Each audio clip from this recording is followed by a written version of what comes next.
Owezizwe zizonda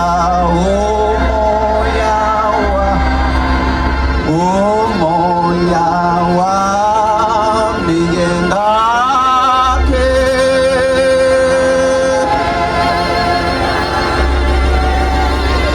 okwezizwe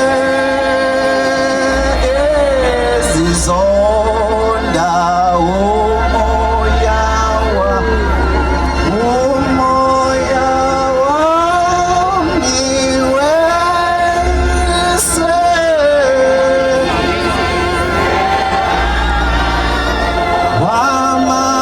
wamakhona philula lumoya wami weyi aweyise kholwa kholo lula umoya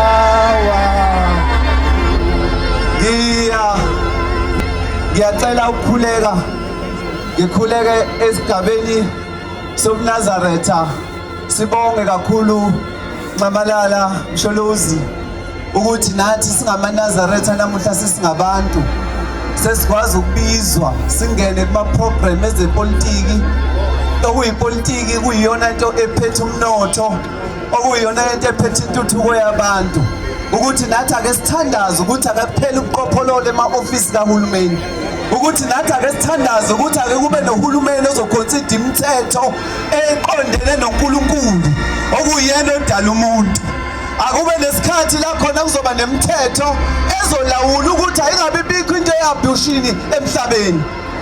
akube nomthetho ozoba khona oqondane noNkulunkulu uthi lokhu kusetshenziswa kwama-drugs uNkulunkulu azakutshale kumuntu akube nemithetho ezovela ePhalamende ebekwa uNkulunkulu ezolawula ukuthi umuntu wesilisa ungowesilisa akube nemithetho ezolawula uNkulunkulu ethi walibhubhusa iGomora neSodomo ngoba laselilahlile ukuthi khona umuntu wesifazane emhlabeni ake ngikhuleke ngibonge Nxamalala urecognize amaNazaretha lezi insuku zanamuhla sihlezi siba nawe ke Msholozi ebuhleni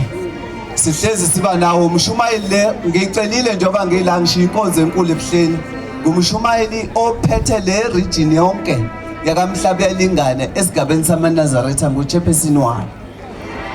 bese kuthi la emkhontweni wonke iregion yaseMkhanyakude nguconvener wabafundisi bonke bala eMkhanyakude sitha sitsuma sibonga umkhonto ukuthi uthatha abafundisi wabafaka ePholini cela ukuthandaza ngokuhloniphekile ngizocela ukuguqa ngoba ngibizwa ngaphezulu kwakho konke uNkulunkulu kaShembe uNkulunkulu wamakhosi ohlanga awodingane nosenza ngakhona uNkulunkulu wamakhosi alelizwe esiguqe kulo lakaTembe longolanyama sizocela namuhla uNkulunkulu weyidalwa zakaMsholozi sizocela namuhla ukuthi akwehle umoya wakho ingcwele ukubusisa iMK maningi amaqembu abekhona besithembele kuwo ngaphambilini noShembe uqobo umqalo indlela 1906 ahlala nabo wakhanda nabo ukuba kuphathwe lelizwe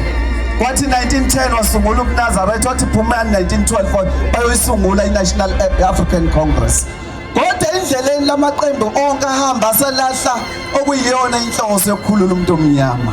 kwasengena abantu abayicebisa bona zocela umoya wakho benkosi uthi khumbula labantu abahluphekileyo sibonga Nkosi kusigcinela uNxamalala simcelela impilo ende siyacela ukuthi uNxamalala ashiye lelizwe njengoba sokuselena yedwa from the exile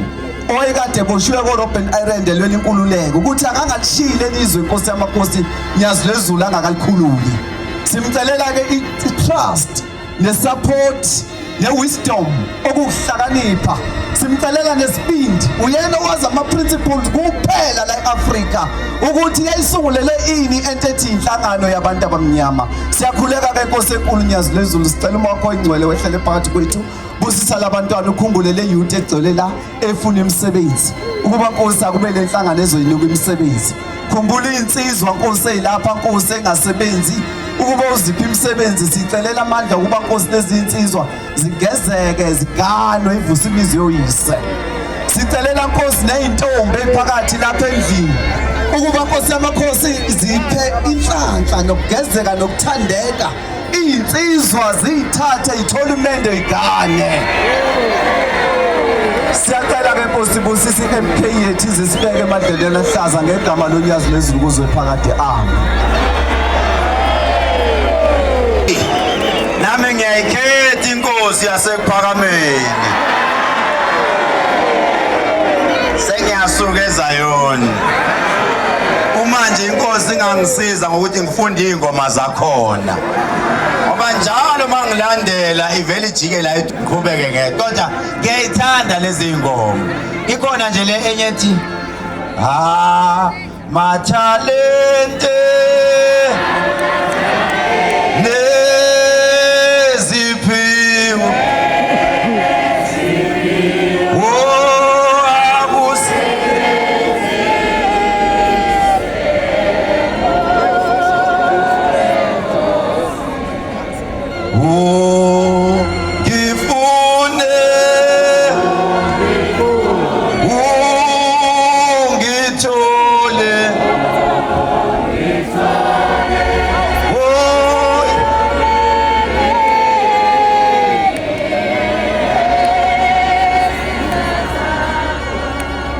abanye bawothi ngiyathakatha ngoba ngivuleka kubo bonke uNkulunkulu